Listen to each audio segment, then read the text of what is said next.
અમદાવાદના ખાડિયા વિસ્તારની ધોબીની પોળમાં આવેલું એક અનોખું ટોય મ્યુઝિયમ હાલ ભારે આકર્ષણનું કેન્દ્ર બન્યું. આજના સમયમાં બજારમાં જે પ્રકારના રમકડા ભાગ્યે જોવા મળે છે તેવા પરંપરાગત ને વિસરાતી જતી રમકડાની દુનિયા મ્યુઝિયમમાં સાચવવામાં આવી. રાહિલ પટેલ નામના યુવકને નાનપણથી રમકડા એકત્રિત કરવાનો શોખ હતો.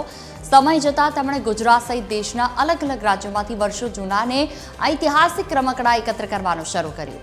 રમકડા ધીમે ધીમે વિસરાતા હોવાની લાગણી થતાં તેમણે આ અનોખું ટોય મ્યુઝિયમ બનાવવાનો વિચાર કર્યો. મ્યુઝિયમમાં ટેમ્પલ ટોય, વિવિધ પ્રકારની બોર્ડ ગેમ્સ, પરંપરાગત રમતો, પિચકારી, ભમરડા, ઉત્તરાયણની જૂની પતંગો, કઠપૂતળીઓ, નાના વાસણો અને ઘરઘટાની રમતો સહિત અનેક પ્રકારના રમકડા અહીંયા જોવા મળે છે.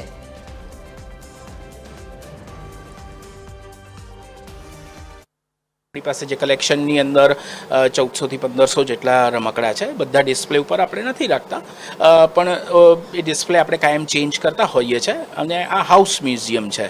સો આની અંદર લાઈક તમને everything is not on display, પણ ધારો કે કાપડના જે ગુજરાતના રમકડા હોય તે બધા મોસ્ટલી ટેક્સટાઇલ, બીડ્સના આના હોય, તો એ રમકડા બહુ લાઇટ સેન્સિટિવ હોય ને ફ્રજાઇલ હોય, એટલે એને અમે અમુક સમયે ડિસ્પ્લે કરતા હોઈએ છીએ. એટલે 2012ની અંદર અમે આ મ્યુઝિયમ પબ્લિક માટે ઓપન કર્યું. અમદાવાદમાં પોળના તો ઘણા મકાનો જોયા છે, પરંતુ એ પોળના મકાનોમાં ટોય મ્યુઝિયમ ક્યાંક જ જોવા મળતું હોય છે.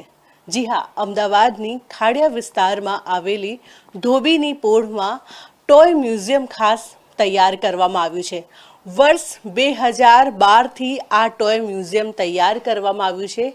આ ટોય મ્યુઝિયમની જ્યારે વાત કરવામાં આવે તો 30ના અલગ અલગ રાજ્ય, ગુજરાતના અલગ અલગ જિલ્લાઓમાં જે ટોય વપરાતા હોય છે વર્ષો જૂના, જેને આજથી 200 વર્ષ પહેલાં જે ટોય ઉપયોગમાં લેતા હતા, બાળકો રમતા હતા, તેવા ટોયનું મ્યુઝિયમ જે ખાસ અહીં તૈયાર કરવામાં આવ્યું છે.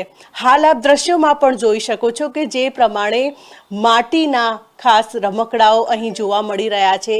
એની સાથે સાથે જે લાકડાઓના જે રમકડાઓ જે છે તે પણ ખાસ અહીં જોવા મળી રહ્યા છે. જે ચેસ આપણે જે રમતમાં રમતા હતા તે રમતનું તે પણ લાકડાનું અહીં જોવા મળી રહ્યું છે. બીજી તરફ જ્યારે વાત કરવામાં આવે તો ભગવાન કૃષ્ણને જે રમકડા ખાસ ચઢાવવામાં આવતા હોય છે તેવા રમકડા પણ અહીં જોવા મળી રહ્યા છે.